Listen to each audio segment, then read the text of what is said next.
porque de fato eu me sinto muito em casa quando eu venho aqui. Toda vez que eu venho aqui eu sei que...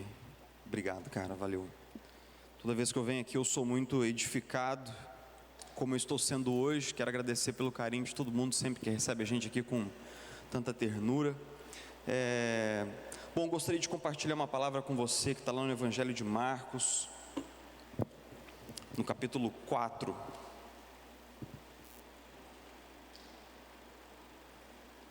Versículo 35, Evangelho de Marcos, capítulo 4, versículo 35. Se você tiver com a sua Bíblia física aí, ou no seu smartphone, ainda assim eu gostaria que você pudesse acompanhar comigo. Tudo bem? Vamos lá? Naquele dia, ao anoitecer, disse ele, Jesus, aos seus discípulos: vamos para o outro lado. Deixando a multidão, eles o levaram no barco, assim como estava. Outros barcos também o acompanhavam. Levantou-se um forte vendaval, e as ondas se lançavam sobre o barco, de forma que este foi se enchendo de água. Jesus estava na popa, dormindo com a cabeça sobre um travesseiro. Os discípulos o acordaram e clamaram: Mestre, não te importas que morramos? Ele se levantou, repreendeu o vento e disse ao mar: aquiete-se, acalme-se. O vento se aquietou e fez-se completa bonança. Então perguntou aos seus discípulos: por que vocês estão com tanto medo? Ainda não têm fé? Eles estavam apavorados e perguntavam uns aos outros. Vamos ler todos juntos? Quem é este que até o vento e o mar lhe obedecem?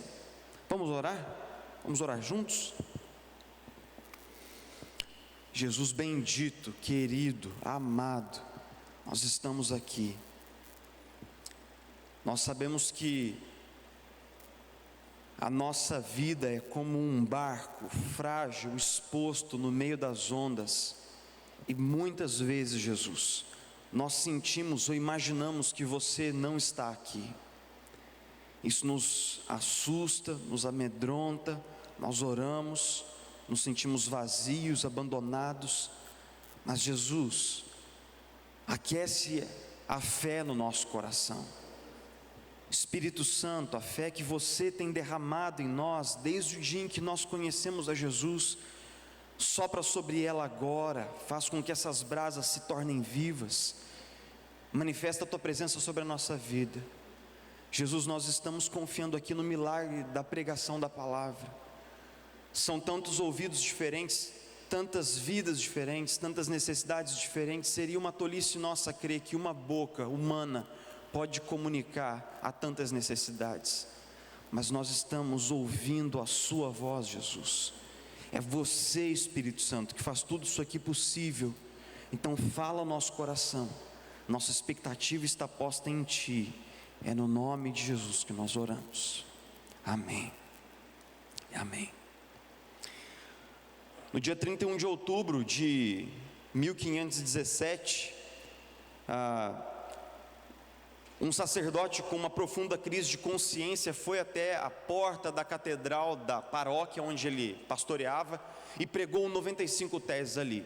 Você conhece a história. Martinho Lutero não sabia que aquelas teses colocariam em fogo não apenas Wittenberg, mas todo mundo de seu tempo. É engraçado que, com a atitude de Martinho Lutero, ele arrastou para o centro do debate daquele tempo uma palavra que era importante para aquela geração, mas que ganhou um outro sentido depois de Martinho Lutero: a fé. Um dos solas da reforma é o sola fide, ou seja, somente pela fé. No contexto dos reformadores, isso queria dizer que não havia nenhuma outra possibilidade de salvação, não pelas obras, não pelas minhas atitudes, não se eu faço ou deixo de fazer, mas confiando em Cristo, depositando a minha confiança em Cristo. Todavia, já faz muitos anos que nós temos usado essa palavra, e ela passou a significar muitas coisas, tantas coisas, que provavelmente ela não significa quase nada hoje em dia. Porque nós falamos assim: poxa, fulano de tal é um fulano que tem muita fé. para significar que ele é um cara positivo, é um cara otimista, é um cara que não desiste nunca. Ou então a pessoa fala assim: eu tenho muita fé de que isso vai dar certo. Ou seja, ela tem confiança, ela tem aspiração de que as coisas funcionem daquele jeito. Mas afinal de contas, o que significa ter fé? Como nós sabemos se somos pessoas que temos uma vida vivida pela fé? Como nós sabemos se de fato nós estamos caminhando uma caminhada de fé? O Evangelho de Marcos, assim como todos os outros evangelhos, ele tangencia todas essas questões. Porque afinal de contas, se a fé está implicada em seguir a Jesus, se a fé tem alguma importância no nosso seguir a Jesus, então todos os evangelhos falam basicamente sobre como seguir a Jesus, sobre como nós podemos assumir a vida de Jesus como sendo agora a nossa vida, como nós nos tornamos discípulos de Jesus, aprendizes de Jesus no dia a dia, no casamento, no noivado, no namoro, na faculdade, na escola, nos estudos e com os amigos. Agora veja bem, nós estamos num texto muitíssimo interessante, e toda vez que eu leio esse texto, eu sinto um soco no diafragma, eu sinto um solavanco dentro de mim, porque essa história é uma história que, à medida que a gente vai lendo, a gente vai se colocando naquele bendito barco junto com Jesus. Nós estamos no lago de Genezaré. O contexto anterior diz que Jesus passou o dia inteiro pregando, ensinando as multidões. Pode não parecer, mas ensinar e pregar cansa.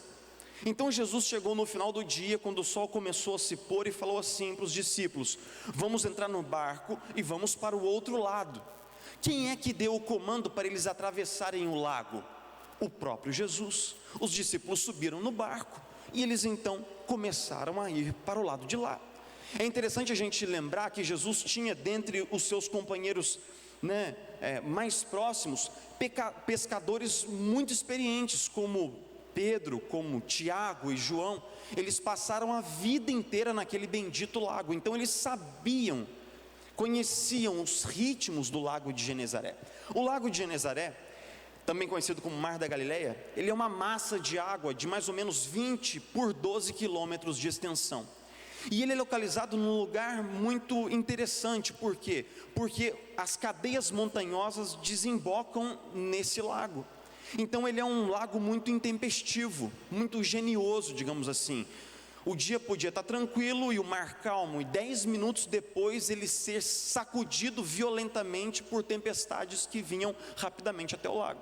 Quando eles estavam saindo, estava tudo tranquilo, mas quando eles chegaram no meio do lago, algo começou a se pronunciar no horizonte, uma tempestade, e a tempestade começou a agitar as águas, e ela começou a crescer, e crescer mais a ponto de assustar os discípulos.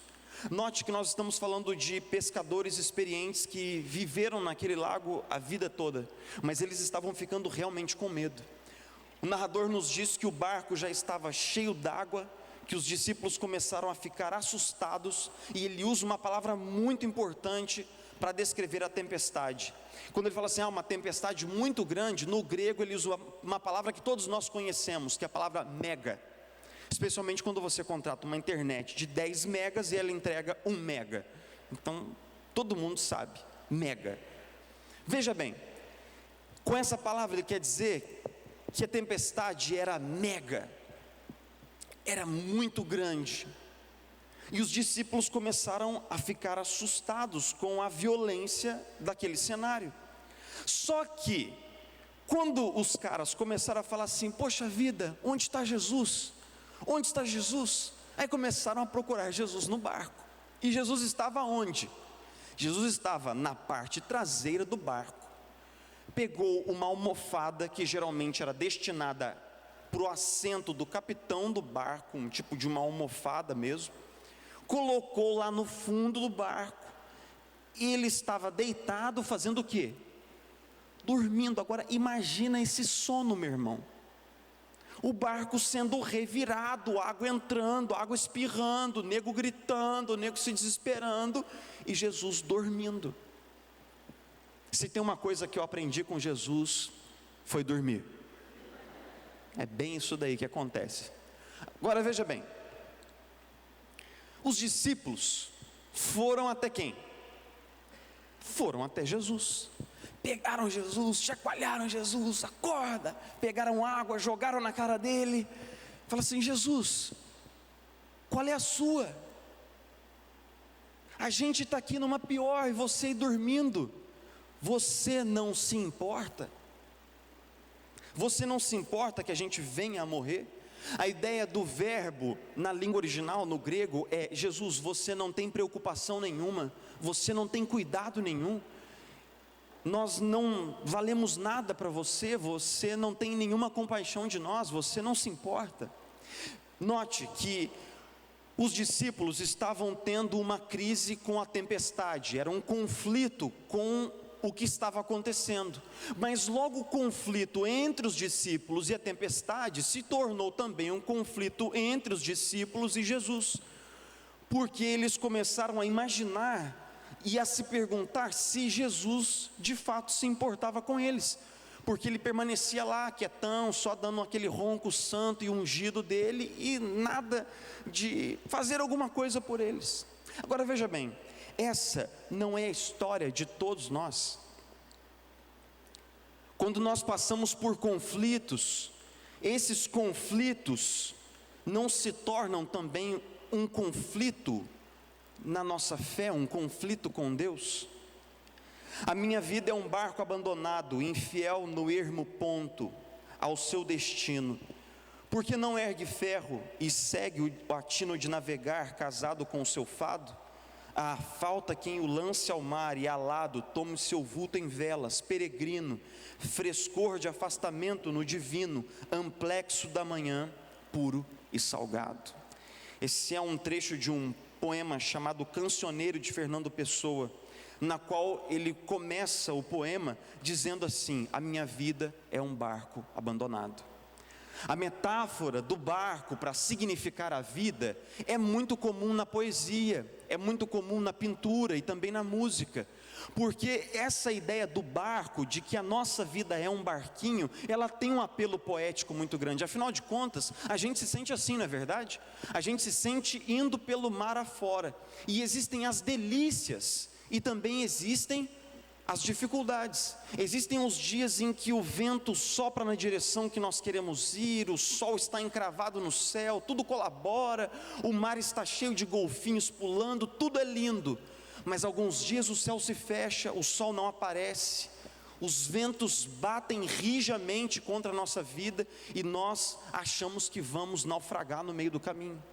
Nós procuramos algum porto seguro no qual a gente possa se agarrar, mas a gente não sente essa segurança, essa consistência, essa solidez em nada.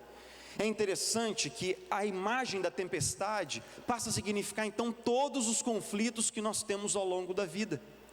Todos os tipos de conflitos que nós temos, como por exemplo, conflitos dentro das nossas relações, conflitos com os pais, conflitos dentro da família, conflitos com a adolescência, no qual uma série de mudanças se anunciam no ar e a gente não sabe direito o que fazer, nem quando fazer. Os conflitos de amar e não ser amado, que são tão típicos da juventude. Os conflitos que implicam na rejeição, os conflitos que a gente tem com a nossa profissão, por exemplo. A gente não se acha apto para escolher alguma coisa que seja para o resto da vida, mas também a gente não tem o direito de não escolher nada. Conflitos com baixa autoestima, conflitos com a depressão, conflitos com as pessoas, conflitos conosco mesmos. Note como a nossa vida aqui e lá, ela é cravejada dessas tempestades. Note como algumas tempestades são curtas e violentas e deixam ranhuras no casco da nossa vida, elas deixam feridas na nossa história. Outras tormentas, elas duram dias, dias e dias e nos deixam numa certa deprê. Esses dias eu recebi uma garota no meu gabinete que me ensinou uma gíria nova. Ela falou assim: eu fico numa bad. Eu fiquei imaginando, né, numa bed, numa cama deitada, né, mas aí não, era uma bed, mal, tipo bed. Agora veja bem, quando a tempestade vem, ela começa a quebrar algumas coisas no naviozinho da nossa vida. A primeira coisa que ela quebra é a ilusão do controle. É a ilusão de que nós conseguimos colocar o barco na direção correta. A ilusão de que nós conseguimos fazer tudo sozinhos e de que nós não precisamos da interferência do eterno na nossa história. A gente começa a ver que as coisas estão saindo do nosso controle. A gente começa a se sentir como? Primeiro, com medo. Aonde é que isso vai dar? Como é que essa história vai terminar? É igual quando você chega no final da terceira temporada de Game of Thrones. Você começa a suspeitar que vai dar ruim. Não vai ser legal. Começa morre o outro. Você fala, caraca, onde que vai dar isso? Eu estou com medo. Agora veja bem. Senso de abandono e sofrimento. No final das contas, a gente faz o mesmo movimento dos discípulos. Nós nos voltamos para o eterno e dizemos assim: Deus, vamos ter um DR aqui. Você sabe tudo, está vendo tudo, está ouvindo e não está fazendo nada. Qual é a sua? Qual é a sua? Me deixa eu entender. Você está vendo que eu estou sofrendo. Você está vendo que as coisas não estão dando certo. Você está vendo que isso era uma coisa importante para mim, era um sonho que eu tinha. Você está vendo que está indo para o brejo e você não está fazendo nada. E você diz que me ama. Então qual é a sua? Você se importa? Você realmente se importa? Philip Yancey, num livro muito crucial da obra toda de Yancey, ele lista 3 questões que assombram o nosso coração, mas que nós quase nunca ousamos verbalizar. Primeira delas: Deus é mesmo justo? Quando você obedece a Deus e faz do jeitinho que Deus disse e as coisas saem errado, então nós nos perguntamos: espera lá, será que Deus é justo? Quando a gente ora, busca Deus no seio da tormenta e Deus parece estar completamente calado, Deus é um Deus que fala? E por fim, quando nós buscamos a Deus e Ele não mostra o seu rosto, Deus, você está escondido? A grande questão é que sentir-se abandonado por Deus é uma coisa muito mais comum do que nós imaginamos. Essa semana a gente esteve lá no pequeno grupo, que é a célula, né? E cara, a gente começou a compartilhar sobre esse negócio de sentir-se abandonado por Deus, desde adolescentes que estavam lá no pequeno grupo, até gente madura na fé, com 60 anos, expressou o mesmo sentimento. Eu muitas vezes me senti abandonado por Deus no meio dos problemas. Quando eu mais precisava dele, parecia que ele não estava lá. Agora veja bem, é muito importante a gente tentar captar as respostas que esse texto nos fornece quando a gente vai lidando com essas questões de maneira honesta. Veja bem, ser cristão e ter fé não é negar as dúvidas e os conflitos. A dúvida, ela sempre vai ser um componente da fé. A fé sempre vai ter uma pitada de dúvida e aqui e ali, porque afinal de contas, nós somos pessoas, nós somos seres humanos limitados, tendo relacionamento com um Deus eterno, invisível, e cujos propósitos a gente não consegue entender. Então, ter fé não é ter certeza o tempo todo, não é saber de tudo, não é ter todas as respostas, mas ter fé é continuar caminhando, ainda que as respostas não estejam claras. Ter fé é continuar caminhando, ainda que eu não tenha certeza do que Deus está fazendo, mas é ter certeza de que é Deus quem está fazendo. Veja bem, nós voltamos lá para o barco, e os discípulos estão naquela convulsão, cara. E aí, Jesus, qual é a sua? Você nos ama, você cuida ou não cuida? Você está na nossa ou não está? Aí, imagina essa cena, Jesus sendo acordado assim, né, tal, nos sacudindo pelos discípulos. Aí ele abre o olho assim, meio cansado, o olho assim com a remela, e aí pega uma água, bota na cara, ajeita o cabelo assim, bonitão que ele tinha, dá uma sacudida na túnica, fica de pé, fala assim: qual é, gente? Não posso nem dormir mais. Não, Jesus, não sei o que. Fala: tá bom, gente, tá bom. Vento, dê-nos um tempo mar, vai dormir na casinha, fica tranquilo. Imagina Jesus falando com os elementos da natureza como se eles fossem um cachorro labrador. Sabe, cachorro labrador assim agitado? Ele fala assim: não, fica tranquilo aí, Rex, vai dormir e tal. Cara, o mar simplesmente se aquietou, e o vento ficou quietinho e foi dormir na casinha. Aí os discípulos começaram a achar aquilo esquisito. E existem 3 vezes que o narrador usa o termo mega nesse texto. Quando ele fala assim: veio uma tempestade, era uma mega tempestade. Aí depois que Jesus acalma a tempestade, vem uma mega bonança.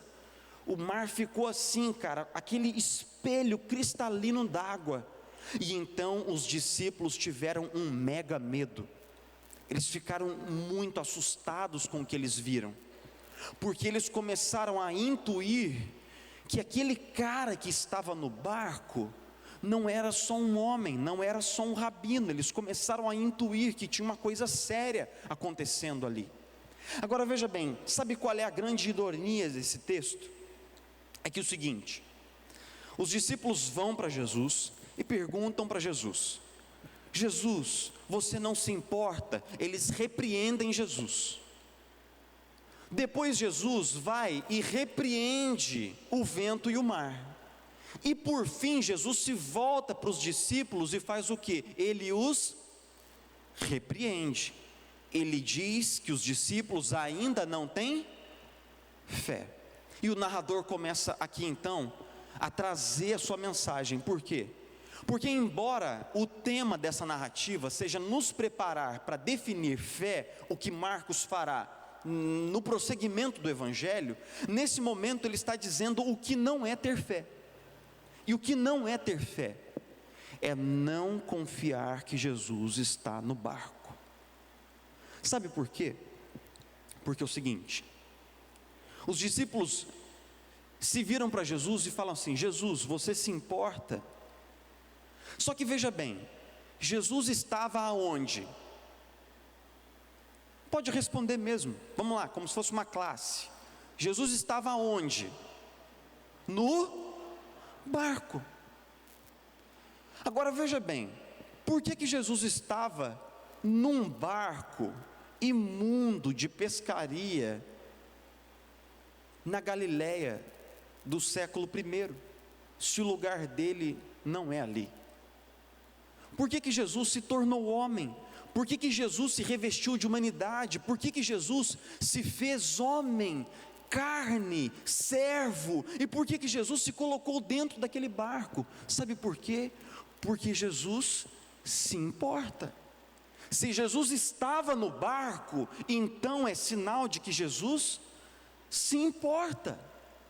Agora veja bem, aí você fala assim: pô, Jefferson, mas não tem nada a ver essa pregação sua, porque Jesus estava no barco dos discípulos lá. Não tem nada a ver, eu não estou num barco com Jesus, então Jesus não se importa comigo. Agora veja bem, se você não ouviu nada do que eu disse até agora, ouça isso, desligue as vozes da sua cabeça e ouça isso. Jesus, que é o Filho de Deus, eterno com Deus Pai, se tornou um bebê. Imagina essa doideira, o Deus que criou tudo, chorando, fazendo aquelas coisas que crianças fazem, líquidas e sólidas, que você já sabe, dependendo da sua mãe, precisando de fralda. E esse Deus se tornou um bebê, e se tornou um homem, e se tornou um servo. Jesus entrou na nossa condição humana. E Jesus não fez apenas isso, ele não apenas se tornou homem, mas ele lavou os nossos pés. Não apenas isso, mas ele escolheu morrer na cruz no nosso lugar. A cruz que era o seu lugar, que era o meu lugar, que era o lugar de maldição, o lugar no qual o pecado é punido e sentenciado à morte. Jesus se colocou lá por mim e por você. Agora me diga, Jesus está ou não está no seu barco? Na cruz, o que Jesus fez? Ele se virou para você e falou assim: olha, fulano, é o seguinte, sabe o barco da sua vida? agora esse barco é meu também. Os seus problemas são meus. Vamos lá, qual é a crise? A sua história é a minha. Jesus resolveu colocar os pés no assoalho do barco da sua vida. Ele decidiu fazer essa viagem com você. Ele decidiu criar filhos com você, casar com você. Ele decidiu fazer tudo com você, viajar essa viagem com você, porque agora Ele está no seu barco. Ele escolheu isso, Ele quis isso, Ele pensou assim, Ele sonhou assim, e Ele fez assim na cruz do Calvário. Quando você se sente sozinho, quando você se sente abandonado, quando você sente que Deus não está ali, olhe para o lado. Jesus está ali. Jesus está ali no seu barco, vivendo as suas dores, experimentando as suas crises, dando as mãos para você, enquanto você singra, rasga as águas com o casco do navio da sua vida. Porque agora o seu barco não é só o seu barco. O seu barco é o barco de Jesus. Agora veja bem, o que isso quer dizer para nós? Isso quer dizer que quando nós imaginamos que Deus está presente na nossa vida e que quando Jesus está no nosso barco, as coisas sempre dão certo, porque de alguma maneira esse é o evangelho que tem sido pregado por aí. Se você é um cara de Deus e se você é uma mulher de Deus, o seu cachorro não morre, você sempre passa no vestibular de primeira, o seu namoro não termina, e meu irmão, outras coisas, mais coisas negativas nunca acontecem. Agora veja bem, isso é verdade? Não, isso é mentira. Porque se você olhar ao longo da Bíblia, você vai ver que Deus não livrou Daniel da cova dos leões. Deus livrou Daniel na cova dos leões. Deus não levou os companheiros de Daniel da fornalha, Ele os livrou na fornalha. Deus não livrou Paulo do naufrágio, Deus livrou Paulo no naufrágio. E Jesus não impediu os discípulos de passar pela tempestade, mas Jesus passou com os discípulos pela tempestade. Então, quando as coisas saem do nosso controle, isso quer dizer que Deus não está presente? Não. Quer dizer que eu estou em pecado? Não. Quer dizer que tem alguma coisa muito errada acontecendo? Não. Quer dizer que a vida é cheia de reveses. Quer dizer que o sofrimento é um componente da criação, desde que Adão e Eva fizeram a burrada que eles fizeram. E que a vida está impregnada de situações complexas e difíceis. O sofrimento está aí. Agora veja bem, eu quero terminar sugerindo duas ideias. Vamos lá. Primeira ideia. Mas então, Jefferson, por que Deus nos faz passar por tempestades? Porque essas coisas acontecem. As Escrituras nos dizem que o sofrimento é um subproduto do pecado. Num mundo sem pecado não haveria sofrimento. Mas já que o sofrimento está aí, Deus faz o ato inteligente e bondoso de usar o sofrimento que vem até nós, não para o nosso mal, mas para o nosso bem. Como? Moldando o nosso caráter por meio das experiências difíceis que nós passamos. O texto de Hebreus diz assim: Jesus aprendeu obediência por tudo o que Ele sofreu, por tudo a que Ele foi submetido. Agora veja bem, às vezes, quando você está passando por tempestade, Deus está fazendo uma coisa muito importante. E eu vou usar uma imagem um pouco dura para descrever isso. Mas é o seguinte: imagine que você está caminhando pela rua, e aí você tropeça, cai e quebra o braço, e o osso sai do lugar. Quanto você acha que isso dói? Bastante, né? Tudo bem. Agora, me diz aí, quanto vai doer quando o médico pegar o seu bracinho e colocar o osso de volta no lugar? Vai doer? Muito. É essa cara mesmo que eu quero que você faça. É essa, de dor. Faz a cara de dor. Isso, geme. A gente traz o cara para pregar na igreja, ele fala sobre dor, né, cara? Em vez de falar sobre sucesso, amor, dinheiro, vitória. Então veja bem,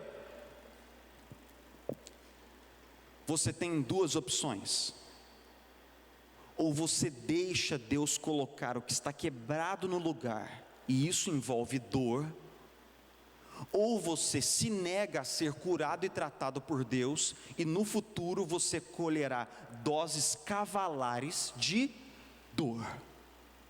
porque Deus usa as tormentas da vida para colocar o que está fora do lugar no lugar, para voltar o osso no eixo, para curar feridas aqui dentro, para sarar a nossa história, para arrancar a baixa autoestima, para sarar a depressão, para curar o nosso passado, para nos libertar do pecado, para moldar o nosso caráter. Então, deixe Deus colocar o osso no lugar.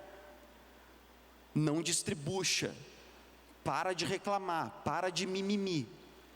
Ninguém que tenha sido usado por Deus com poder foi usado sem ter sido tratado e curado e treinado pelo Eterno. Então deixe Deus fazer o que Ele quer fazer, confie no amor dEle por você. A segunda coisa é a seguinte: quando eu compartilhei essa mensagem com a minha comunidade, a comunidade que eu sirvo, eu estava numa bad. Agora que eu aprendi a gíria, eu tenho que usar, né? Eu estava numa bad. E cara, eu estava passando por uma situação tão difícil, cara. Tantas coisas acontecendo ao mesmo tempo e tantas coisas duras acontecendo, que eu comecei a fazer algumas orações assim: Deus, qual é a sua? Qual é a sua? Agora eu preciso de você, cara. Fica aqui. Por que você resolveu tirar férias hoje? Poxa, isso não se faz. Por que você não ficou aqui do meu lado quando eu precisei, cara? Eu preciso de você agora. Eu estou em pedaços, bicho, eu não estou legal. Será que dá para você ser amigo uma vez na vida e ficar aqui? Poxa, cara, eu estava muito mal. E dá para você notar que eu ainda não estou bem. Mas eu fui muito sincero. E Deus, cara, me lembrou de algumas coisas. Me lembrou de quando Jacó se deitou, fez uma pedra de travesseiro e dormiu, e teve um sonho. E nesse sonho, anjos subiam e anjos desciam, e ele acordou e disse: caramba, cara, Deus estava aqui e eu não sabia. Deus estava aqui e eu não sabia. Isso me lembra da história também, quando Jesus se apresentou aos discípulos no caminho de Emaús. Os discípulos estavam andando pelo caminho, falando de tudo que tinha acontecido. Jesus tinha morrido, Lucas 24. E aí Jesus fala assim: por que vocês estão tão tristes? E eles começam, pode falar, Jesus deu uma trollada nesses caras, não foi? Jesus começa assim: poxa, o que está acontecendo? Aí fala assim: Jesus morreu. Aí Jesus, falando com eles, fala assim: não é possível, o que aconteceu? Contem para mim. Olha só que zoeira, velho. E aí então Jesus vai, caminha com os caras, assenta na mesa com os caras e parte o pão. E quando ele parte o pão, eles veem que é Jesus. Jesus estava com eles o tempo todo, mas eles não sabiam.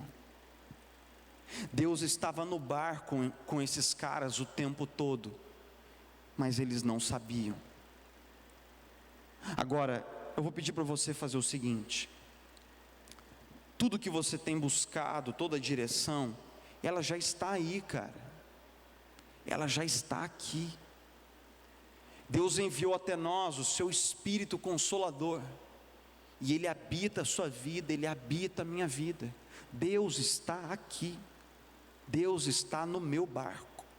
Se eu não fui despedaçado pelas ondas até agora, é sinal de que Deus está aqui. Se eu estou sóbrio no meio do sofrimento, é sinal de que Deus está aqui. Eu vou te dizer uma coisa: eu não sei qual é o momento que você está passando agora. Talvez você não esteja vivendo no meio da tempestade como eu estou, mas as tempestades sempre vêm. As tempestades sempre vêm para provar e aprovar a nossa fé. Eu gostaria que você pudesse orar comigo e dizer assim: Jesus, me mostra que você está no barco, fala comigo. Jesus querido, a nossa vida é tua, só pode ser sua e de mais ninguém. Nós estamos aqui E assim como eu, pode ser que alguns aqui estejam se sentindo como um barco premido pela tempestade, premido pelos conflitos, batido pela rigidez das ondas, sacudido violentamente pelas circunstâncias. E nós começamos a ter medo, Jesus, muito medo. Nós olhamos para o lado procurando ajuda, nós oramos, nós cravamos o joelho no chão, mas Pai, o nosso coração permanece turvado, assustado. Jesus, fica conosco nessa hora. Espírito Santo de Deus, vem manifestar sua presença gloriosa na nossa vida. Não nos deixa sozinhos nesse momento, segura na nossa mão. Nós somos como uma criança assustada, mas Tu és o nosso Pai, o nosso Deus. Você que nos fez, nos criou, sabe quem somos, conhece o nosso limite. Então nos socorre nessa hora, Deus bendito. Não demora mais, não demora mais. Fica ao nosso lado, nos faz sentir a Tua presença. Nós precisamos muito sentir a Tua presença agora, Jesus querido. Nos conflitos dentro da nossa família, na vida com os nossos pais, nos conflitos que arrasam a nossa alma, os relacionamentos rompidos, um amor, uma paixão perdida, uma história de dor, de rejeição. Quando a gente tem que escolher, Jesus, a nossa profissão, a gente se sente inadequado, a gente não sabe como escolher, a gente tem medo. Mas Jesus, fica aqui com os pés no assoalho do nosso barco, e a gente sabe que vai ficar tudo bem. Nós não estamos pedindo, Jesus, que a tempestade passe, nós estamos pedindo que você fique. Nós não estamos pedindo que o Senhor retire o problema, nós estamos pedindo que o Senhor coloque mais do Teu Espírito em nós. Não estamos pedindo que o Senhor tire as pedras do caminho, mas que o Senhor nos faça fortes para a caminhada. Jesus bendito, faz de nós homens e mulheres de fé, homens e mulheres que seguem apesar das dificuldades, e que sabem que o Senhor está aqui. Obrigado, Jesus, por nos banhar na Tua presença. Obrigado, fica conosco. Nós Te amamos, nós Te amamos, nós Te amamos, nós Te amamos muito. Louvado seja o Seu nome, Jesus. Glorificado seja o Seu nome, desde agora e para sempre.